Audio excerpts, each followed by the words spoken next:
നമസ്കാരം. വാർത്തകളും വിശേഷങ്ങളുമായി സൗത്ത് വിഷൻ മധ്യാഹ്ന വാർത്തയിലേക്ക് സ്വാഗതം. ഇന്നത്തെ പ്രധാന സംഭവ വികാസങ്ങളിലേക്ക്.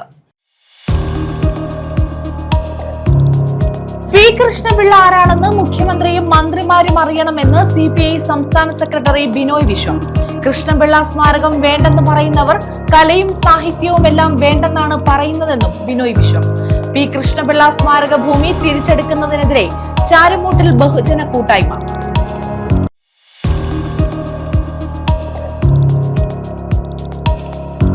SSF കേരള സാഹിത്യോത്സവിന് കായംകുളത്ത് തുടക്കമായി. 18 സംഘടനാ ജില്ലകളിൽ നിന്നായി 2500-ലധികം പേർ പങ്കെടുക്കുന്നു. 17 വേദികളിലായാണ് മത്സരം.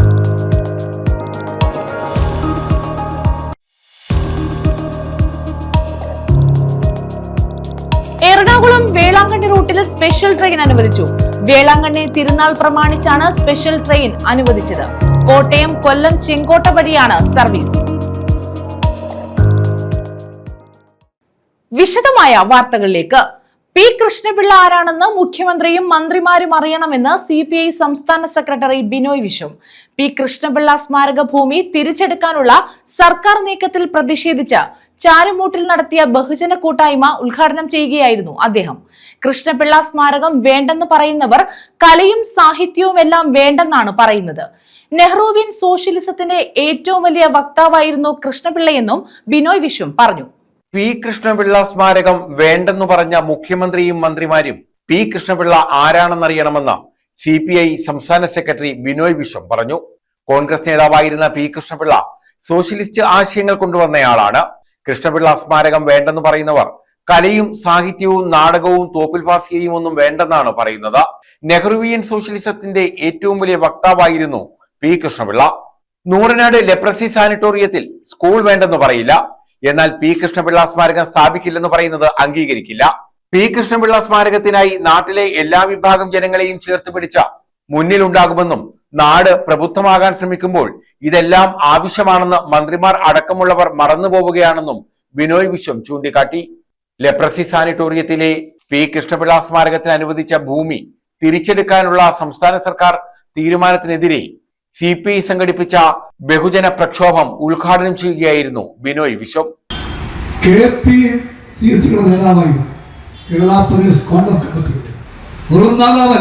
ചരിത്രം മാനിച്ച നേതാവായിരുന്നു പി കൃഷ്ണപിള്ള. അദ്ദേഹമാണ് കേരളത്തിലെ കോൺഗ്രസ് പാർട്ടിക്കകത്ത് നെഹ്റു പിന്നെ പറഞ്ഞ സോഷ്യലിസ്റ്റ് ആശയങ്ങളെ പറ്റി ആദ്യമായി പഠിപ്പിച്ച നേതാവെന്ന കാര്യവും അവർ മറന്നു പോകുന്നു. ആ പദം അർത്ഥം പറഞ്ഞാണ് പറയുകയെങ്കിൽ അങ്ങനെ പറയാൻ കോൺഗ്രസ് പാർട്ടിയെ പഠിപ്പിച്ച നേതാവിന്റെ പേരാണ് പി കൃഷ്ണപിള്ള എന്ന്. നെഹ്റുവിയൻ സോഷ്യലിസത്തിന്റെ ഏറ്റവും വലിയ വക്താവായിരുന്നു ഈ പറയുന്ന പി കൃഷ്ണപിള്ള. അദ്ദേഹമാണ് കോൺഗ്രസ് പാർട്ടിക്കകത്ത് സോഷ്യലിസ്റ്റ് ആശയങ്ങൾക്ക് വേര് പിടിക്കാൻ പ്രയാസമാണെന്ന് പറഞ്ഞപ്പോൾ സ്വന്തം മുൻകൈയിൽ CSP എന്ന പാർട്ടിയുടെ പ്രവർത്തനങ്ങൾക്ക് ഇവിടെ വേരുണ്ടാക്കിയത്. അതാണ് കോൺഗ്രസ് സോഷ്യലിസ്റ്റ് പാർട്ടി. ആ പാർട്ടിക്ക് ചരിത്രമുണ്ട്. മന്ത്രിമാർക്കറിയില്ലായിരിക്കാമത്. ആ ചരിത്രം വായിക്കണം. CPI മാവേലിക്കര മണ്ഡലം സെക്രട്ടറി MD ശ്രീകുമാർ അധ്യക്ഷത വഹിച്ചു. മുഹമ്മദ് അലി സ്വാഗതം പറഞ്ഞു. CPI ദേശീയ കൗൺസിൽ അംഗം P പ്രസാദ് MLA, CPI സംസ്ഥാന എക്സിക്യൂട്ടീവ് അംഗം TJ ആഞ്ചലോസ്, CPI ജില്ലാ secretary advocate S Solomon, AYF സംസ്ഥാന സെക്രട്ടറി TT ജിസ്മോൻ, CPI ജില്ലാ assistant secretary advocate CA Arunkumar, N Sreekumar, KG Santhosh, N Raveendran, Unma Mohan തുടങ്ങിയവർ പങ്കെടുത്തു. നമ്മുടെ നാടുകളിൽ, വിവിധ പ്രദേശങ്ങളിൽ കലാകാരന്മാരായിട്ടുള്ള ഒരുപാട് ആളുകളുണ്ട്. അവരെല്ലാവരും സാമ്പത്തികമായി വളരെ ഉന്നതിയിൽ നിൽക്കുന്നവർ ഒന്നുമല്ല. സാധാരണക്കാരായ കുടുംബം നോക്കുന്നതിന് വേണ്ടി അന്നുള്ള അന്നത്തിനു വേണ്ടി വക തേടി പോകുന്ന കലാകാരന്മാരാണ്. അവരുടെ അവശ്യ കാലഘട്ടത്തിൽ, അവർക്ക് വാർദ്ധക്യ കാലഘട്ടത്തിൽ മറ്റാരും നോക്കുവാനില്ലാത്ത സാഹചര്യങ്ങളിൽ അവർക്ക് ഒരു അഭയ കേന്ദ്രമായി മാറുവാനുള്ള ബൃഹത്തായ പദ്ധതി, അവർക്ക് താമസിക്കുവാനുള്ള അടക്കമുള്ള പദ്ധതി ഈ സാംസ്കാരിക നിലയത്തിന്റെ അനുബന്ധമായിട്ടുണ്ടായിരുന്നു. News bureau, Charummood. SSF Kerala സാഹിത്യോത്സവിന് കായംകുളത്ത് തുടക്കമായി. 18 സംഘടനാ ജില്ലകളിൽ നിന്നായി 2500-ലേറെ പേർ പങ്കെടുക്കുന്നു. 17 വേദികളിലായാണ് മത്സരം നടക്കുന്നത്. സാഹിത്യോത്സവിന്റെ ഭാഗമായി വിവിധ പരിപാടികളും സംഘടിപ്പിച്ചിട്ടുണ്ട്. SSF 33-ാം എഡിഷൻ കേരള സാഹിത്യോത്സവിനാണ് കായംകുളത്ത് തുടക്കമായത്. 18 സംഘടനാ ജില്ലകളിൽ നിന്നായി 2500-ലധികം പ്രതിഭകളാണ് സാഹിത്യോത്സവിൽ പങ്കെടുക്കുന്നത്. കായംകുളത്തിന്റെ വിവിധ ഭാഗങ്ങളിൽ ഒരുക്കിയ 17 വേദികളിലായാണ് മത്സരങ്ങൾ നടക്കുന്നത്. സാംസ്കാരിക ചർച്ചകൾ, സംവാദങ്ങൾ, എഡ്യൂസൻ കരിയർ എക്സ്പോ, പുസ്തകലോകം തുടങ്ങി വിവിധ പരിപാടികൾ സാഹിത്യോത്സവത്തിന്റെ ഭാഗമായി നടക്കുന്നു. അപ്പോൺ ദി ബിക്കോസ് എന്ന പ്രമേയത്തിലാണ് ഇത്തവണ സാഹിത്യോത്സവ് സംഘടിപ്പിച്ചിട്ടുള്ളത്. 25-ന് രാവിലെ 10-ന് മുതിർന്ന മാധ്യമ പ്രവർത്തകൻ പരൻജോയ് ഗുഹ തകൂർത്ത സാഹിത്യോത്സവിന്റെ ഔദ്യോഗിക ഉദ്ഘാടനം നിർവഹിക്കുമെന്ന് ബന്ധപ്പെട്ടവർ അറിയിച്ചു. അതോടൊപ്പം തന്നെ 20-ലധികം പ്രസാധകർ പങ്കെടുക്കുന്ന, മലയാളത്തിലെ പ്രമുഖരായ പ്രസാധകർ പങ്കെടുക്കുന്ന പുസ്തകമേള ബുക്ക് ഫെയർ 22-ാം തീയതി മുതൽ ഇന്നു മുതൽ 26-ാം തീയതി വരെ സമ്മേളനത്തോട്, നമ്മുടെ സാഹിത്യോത്സവത്തോടനുബന്ധിച്ച് സംഘടിപ്പിച്ചിട്ടുണ്ട്. അതുപോലെ നമ്മുടെ വിദ്യാർത്ഥികളുടെ ഭാവി കരിയർ എന്താണ് എന്ന് ദിശ നിർണ്ണയിക്കുന്ന എഡ്യൂസൈൻ എന്ന് പറയുന്ന കേരളത്തിലെ ഏറ്റവും വലിയ കരിയർ എക്സ്പോ ഈ സാഹിത്യോത്സവത്തിന് അനുബന്ധമായി സംഘടിപ്പിച്ചിട്ടുണ്ട്. അതോടൊപ്പം ഏറ്റവും ശ്രദ്ധേയമായ മറ്റൊരു വേദി എന്ന് പറയുന്നത് ജൂലൈ 24-ാം തീയതി വെള്ളിയാഴ്ച വൈകിട്ട് 6:30 നമ്മുടെ എൽമെക്സ് ഗ്രൗണ്ടിലെ പ്രധാന വേദിയിൽ ഹിജറ എക്സ്പെഡീഷൻ എന്ന് പറഞ്ഞുകൊണ്ട് വിശുദ്ധ പ്രവാചകർ സ്വല്ലല്ലാഹു അലൈഹി വസല്ലമ നടത്തിയ ഹിജറയുടെ അതേ വഴിയിലൂടെ, മക്കയിൽ നിന്ന് മദീനയിലേക്ക് സഞ്ചരിച്ച അതേ വഴിയിലൂടെ അറബ് പൗരന്മാരായ ആളുകളോടൊപ്പം സഞ്ചരിച്ചുകൊണ്ട് ആ കഷ്ടപ്പാടും ആ ഹിജറയുടെ ത്യാഗവും ഒക്കെ അതേപടി പകർത്തിയെടുത്ത ഒരു വിശാലമായ വിഷ്വൽ ട്രീറ്റ് എന്ന് തന്നെ പറയാവുന്ന തരത്തിൽ ഹിജറയുടെ എല്ലാ തലങ്ങളും ഒപ്പിയെടുത്ത വിശാലമായ ഒരു പരിപാടി, ഹിജറ എക്സ്പെഡീഷൻ എന്ന് പറയുന്ന പരിപാടി ഡോക്ടർ മുഹമ്മദ് ഫാറൂഖ് നഈമിയുടെ നേതൃത്വത്തിൽ 24-ാം തീയതി എൽമെക്സ് ഗ്രൗണ്ടിലെ പ്രധാന വേദിയിൽ നടക്കും. സമസ്ത കേന്ദ്ര മുഷാവറ അംഗം KP Muhammad Musliyar Kombam, KP Ramanunni, TT Sreekumar, SSF സംസ്ഥാന president Sayyid Muneerul Akhtal, general secretary doctor Abubakar എന്നിവർ പങ്കെടുക്കും. 26 നടക്കുന്ന സമാപന സംഗമത്തിൽ Samastha Kerala Jamiyyathul Ulama general secretary Kanthapuram AP Abubakar Musliyar അനുഗ്രഹ പ്രഭാഷണം നടത്തും. മന്ത്രിമാരായ Ramesh Chennithala, M Liju, SSF India president CP Ubaidullah Saqafi എന്നിവർ പങ്കെടുക്കും. സാഹിത്യോത്സവ് 2026-ലെ അവാർഡ് ജേതാവിനെ 23-ന് രാവിലെ 11-ന് കോഴിക്കോട് പ്രസ് ക്ലബിൽ പ്രഖ്യാപിക്കുമെന്നും 25-ന് വൈകിട്ട് 4-ന് കായംകുളത്ത് സാഹിത്യോത്സവ് അവാർഡ് സമ്മാനിക്കുമെന്നും ഭാരവാഹികൾ പറഞ്ഞു. SSFന്റെ സംസ്ഥാന സാഹിത്യോത്സവ് ഇത്തവണ അരങ്ങേറുന്നത് കായംകുളത്താണ്. അപ്പോൺ ദ ബിക്കോസ് എന്ന ഒരു പ്രമേയത്തിൽ ആണ് 33-ാം സംസ്ഥാന സാഹിത്യോത്സവ് നടക്കുന്നത്. വ്യത്യസ്ത സെഷനുകളിലായി ധാരാളം സാഹിത്യ കലാരംഗത്തെ പ്രമുഖർ പങ്കെടുക്കുന്ന സെഷനുകൾ ഇന്നത്തോടെ ആരംഭിച്ചു കഴിഞ്ഞു. നമ്മുടെ കായംകുളത്തെ എൽമെക്സ് ഗ്രൗണ്ടിൽ 1-ാം വേദി വിശാലമായ ഒരു 12,000 സ്ക്വയർ ഫീറ്റിന് മുകളിൽ വരുന്ന വലിയ പന്തലാണ് 1-ാം വേദിയായി സജ്ജീകരിച്ചിട്ടുള്ളത്. മേടമുക്കിലെ 2-ാം വേദിയും പാർക്ക് മൈതാനിലെ 3-ാം വേദിയും അടക്കം ടൗണിൽ വരുന്ന 3 ദിവസങ്ങൾ വെള്ളി, ശനി, ഞായറുകളിൽ 2500ഓളം പ്രതിഭകൾ സംസ്ഥാനത്തെ 17 ജില്ലകൾ, സംഘടനാ രംഗത്ത് 17 ജില്ലകളായിട്ടാണ്, നീലഗിരി അടക്കം 17 ജില്ലകളിൽ നിന്നുള്ള വിജയികളാണ് 2500 മത്സരാർത്ഥികൾ കായംകുളത്ത് പങ്കെടുക്കുന്നത്. News bureau, Kayamkulam. 5 പേരിലൂടെ അജിത് കുമാർ ഇനിയും ജീവിക്കും. മസ്തിഷ്ക മരണത്തെ തുടർന്നുള്ള അവയവദാനത്തിലൂടെയാണ് കൊല്ലം കോർപ്പറേഷൻ സ്റ്റാൻഡിംഗ് കമ്മിറ്റി ചെയർപേഴ്സണായ B അജിത് കുമാർ ഇനിയും ജീവിക്കുക. മസ്തിഷ്ക മരണം ഉറപ്പായതോടെ കണ്ണുകളും വൃക്കയും കരളും ദാനം ചെയ്യാൻ ബന്ധുക്കൾ തീരുമാനിക്കുകയായിരുന്നു. തൃക്കടവൂർ കുരീപ്പുഴ പ്ലാവറ നഗർ 47-ൽ കോനാവട്ടത്ത് വീട്ടിൽ B അജിത് കുമാർ കഴിഞ്ഞ ദിവസമാണ് സ്വകാര്യ മെഡിക്കൽ കോളേജ് ആശുപത്രിയിൽ അന്തരിച്ചത്. മസ്തിഷ്ക മരണം ഉറപ്പായപ്പോൾ അജിത് കുമാറിന്റെ കണ്ണുകളും വൃക്കയും കരളും ദാനം ചെയ്യാൻ ബന്ധുക്കൾ തീരുമാനിക്കുകയായിരുന്നു. ഒരു വൃക്കയും കരളും കൊല്ലം ട്രാവൻകൂർ മെഡിക്കൽ കോളേജ് ആശുപത്രിയിൽ നിന്ന് റോഡ് മാർഗം പ്രത്യേക ഗ്രീൻ കോറിഡോർ ഒരുക്കിയാണ് തിരുവനന്തപുരത്തെ വിവിധ ആശുപത്രികളിൽ എത്തിച്ചത്. കരൾ തിരുവനന്തപുരം കിംസ് ആശുപത്രിയിലും വൃക്ക തിരുവനന്തപുരം മെഡിക്കൽ കോളേജിലും എത്തിച്ച് ശസ്ത്രക്രിയയ്ക്ക് കൈമാറി. ഒരു വൃക്ക തിരുവനന്തപുരം മെഡിക്കൽ കോളേജിൽ ചികിത്സയിലുള്ള നീരിമൺകടവ് സ്വദേശിയായ 48-കാരനും രണ്ടാമത്തെ വൃക്ക കൊല്ലം ട്രാവൻകൂർ മെഡിക്കൽ കോളേജിൽ ചികിത്സയിലുള്ള വർക്കല സ്വദേശിനിയായ 37-കാരിക്കും കരൾ തിരുവനന്തപുരം കിംസ് ആശുപത്രിയിൽ ചികിത്സയിൽ കഴിയുന്ന കഴക്കൂട്ടം സ്വദേശിയായ 68-കാരനുമാണ് നൽകിയത്. നേത്രപടലങ്ങൾ തിരുവനന്തപുരം റീജിയണൽ ഇൻസ്റ്റിറ്റ്യൂട്ട് ഓഫ് ഒഫ്താൽമോളജിക്ക് കൈമാറി. കൊല്ലത്തെ പ്രമുഖ കോൺഗ്രസ് നേതാവും കോർപ്പറേഷൻ വിദ്യാഭ്യാസ കായിക സ്റ്റാൻഡിംഗ് കമ്മിറ്റി ചെയർപേഴ്സണുമായിരുന്നു അജിത് കുമാർ. തൃക്കടവൂർ ഗ്രാമപഞ്ചായത്ത് മുൻ അംഗവുമാണ്.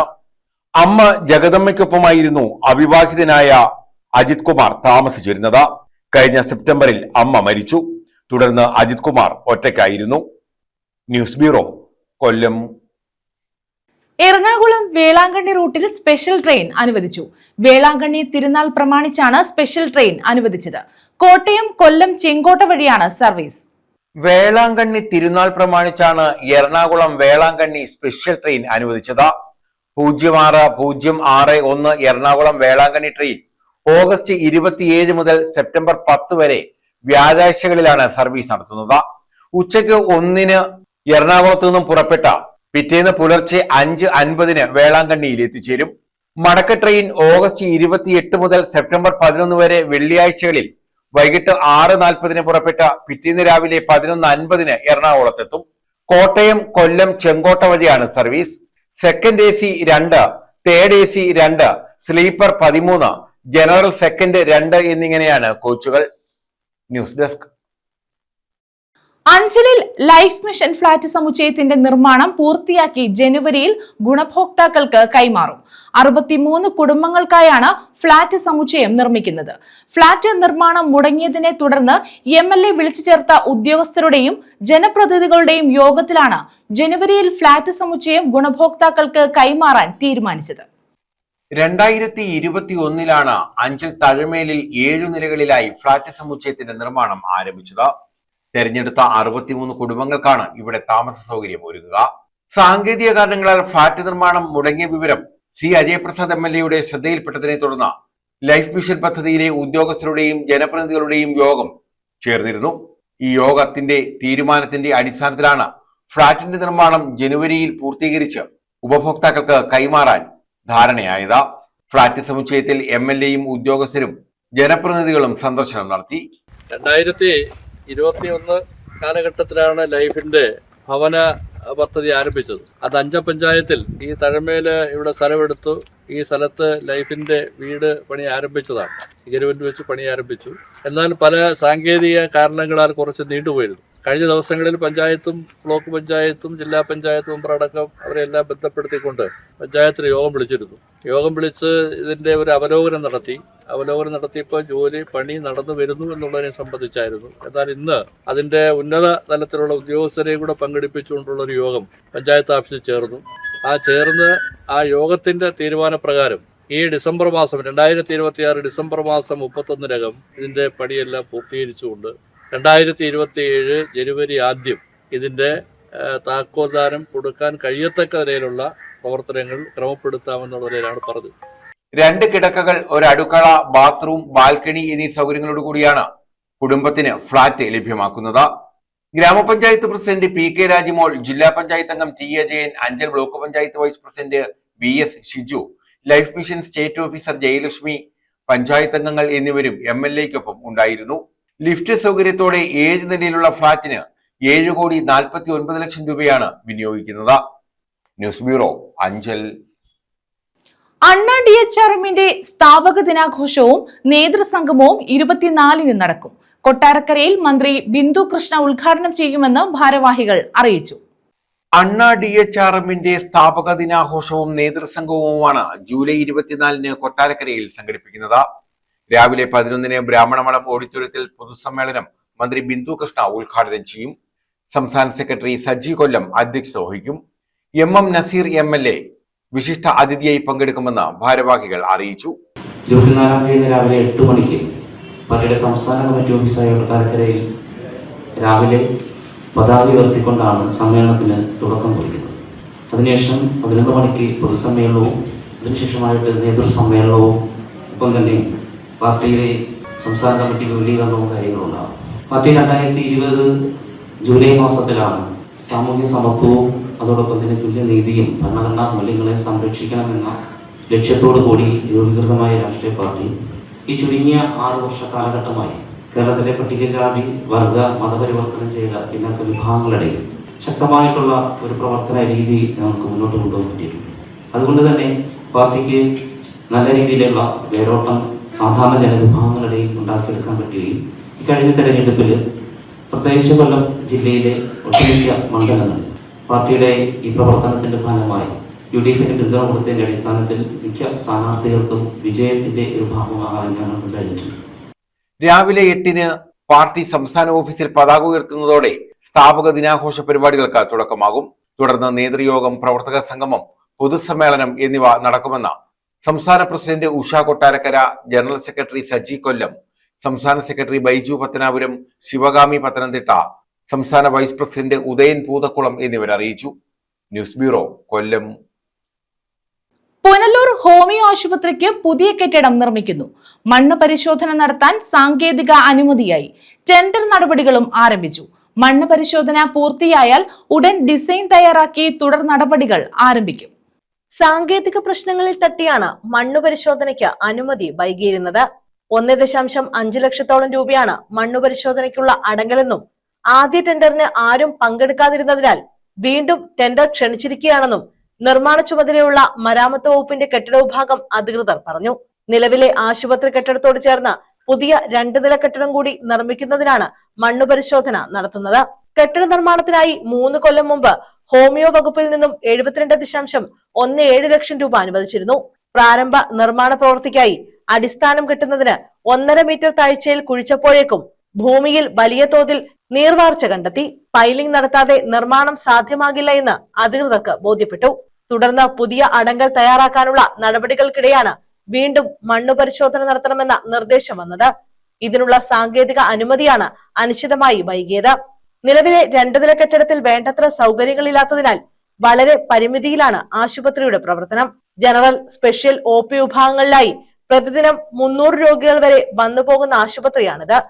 IP വിഭാഗത്തിൽ 25 കിടക്കകൾ അനുവദിച്ചിട്ടുണ്ടെങ്കിലും കെട്ടിടത്തിലെ സ്ഥലപരിമിതി മൂലം 16 കിടക്കയെ ഉപയോഗിക്കാനാകുന്നുള്ളൂ. ശൗചാലയത്തിന്റെ കുറവും ബുദ്ധിമുട്ടുണ്ടാക്കുന്നു. പുതിയ കെട്ടിടത്തിൽ കൂടുതൽ ശൗചാലയങ്ങൾക്കും ഡോക്ടർമാരുടെ മുറികൾക്കും OP വിഭാഗത്തിനുമെല്ലാം സ്ഥലം നിഷ്കർഷിച്ചിട്ടുണ്ട്. News bureau, Punalur. Eroor police station പരിധിയിൽ നിരവധി വ്യാപാര സ്ഥാപനങ്ങളിലും പെട്രോൾ പമ്പിലും കവർച്ച. നിരവധി സ്ഥാപനങ്ങളിൽ കവർച്ചാ ശ്രമവും നടന്നു. ഏരൂർ പോലീസ് സ്റ്റേഷൻ പരിധിയിലെ വ്യാപാര സ്ഥാപനങ്ങളിലും പെട്രോൾ പമ്പിലുമാണ് കവർച്ചയും കവർച്ചാ ശ്രമങ്ങളും നടന്നത്. കാഞ്ഞവയലിൽ പ്രവർത്തിക്കുന്ന മദീന ഹോട്ടലിൽ പുലർച്ചെ 4:30 മോഷണം നടന്നു.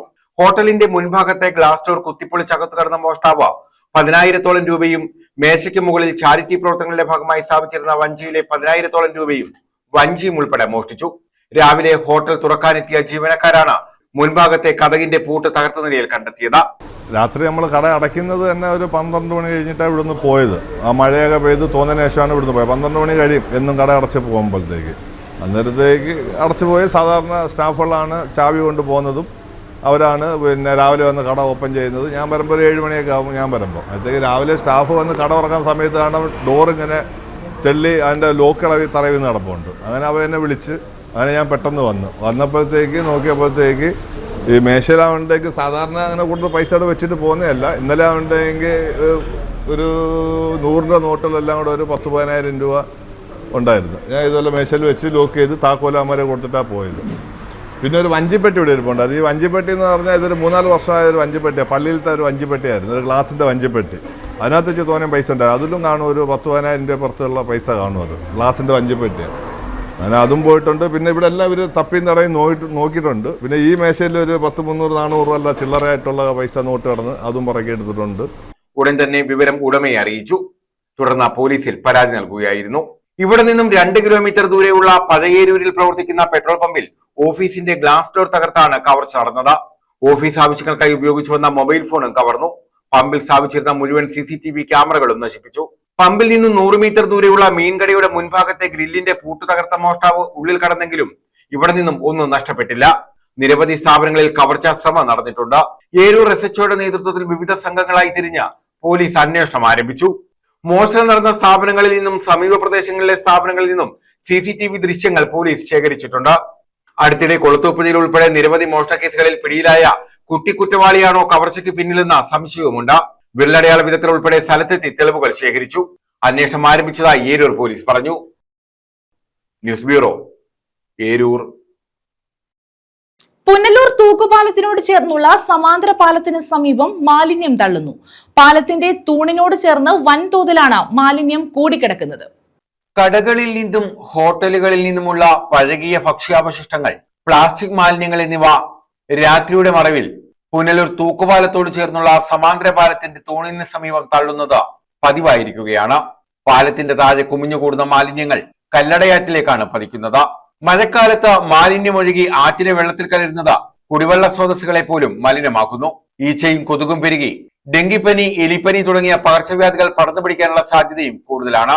നൂറുകണക്കിന് വിനോദസഞ്ചാരികൾ എത്തുന്ന പുനലൂർ തൂക്കുപാലത്തിന്റെ പരിസരത്ത് മാലിന്യം തള്ളുന്നവർക്കെതിരെ ശക്തമായ നടപടി വേണമെന്ന ആവശ്യം ശക്തമാണ്. CCTV ക്യാമറകൾ സ്ഥാപിച്ചും പുഴയോരത്ത് മാലിന്യം തള്ളുന്ന സ്ഥാപനങ്ങൾക്കെതിരെ നിയമ നടപടി സ്വീകരിച്ചും ഈ പ്രവണത അവസാനിപ്പിക്കണമെന്നാണ് നാട്ടുകാരുടെ ആവശ്യം. News bureau, Punalur. പ്രധാന വാർത്തകൾ വീണ്ടും. പി കൃഷ്ണപിള്ള ആരാണെന്ന് മുഖ്യമന്ത്രിയും മന്ത്രിമാരും അറിയണമെന്ന് CPI സംസ്ഥാന സെക്രട്ടറി ബിനോയ് വിശ്വം. കൃഷ്ണപിള്ള സ്മാരകം വേണ്ടെന്ന് പറയുന്നവർ കലയും സാഹിത്യവും എല്ലാം വേണ്ടെന്നാണ് പറയുന്നതെന്നും ബിനോയ് വിശ്വം. പി കൃഷ്ണപിള്ള സ്മാരക ഭൂമി തിരിച്ചെടുക്കുന്നതിനെതിരെ ചാരമൂട്ടിൽ ബഹുജന കൂട്ടായ്മ.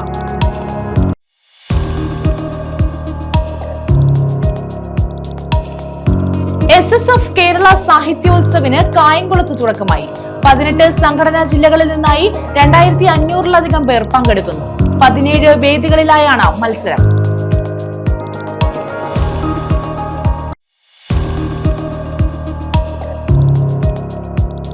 എറണാകുളം വേളാങ്കണ്ണി റൂട്ടിൽ സ്പെഷ്യൽ ട്രെയിൻ അനുവദിച്ചു. വേളാങ്കണ്ണി തിരുനാൾ പ്രമാണിച്ചാണ് സ്പെഷ്യൽ ട്രെയിൻ അനുവദിച്ചത്. കോട്ടയം, കൊല്ലം, ചെങ്കോട്ട വഴിയാണ് സർവീസ്. ഈ വാർത്താ ബുള്ളറ്റിൻ പൂർണ്ണമാകുന്നു. നമസ്കാരം.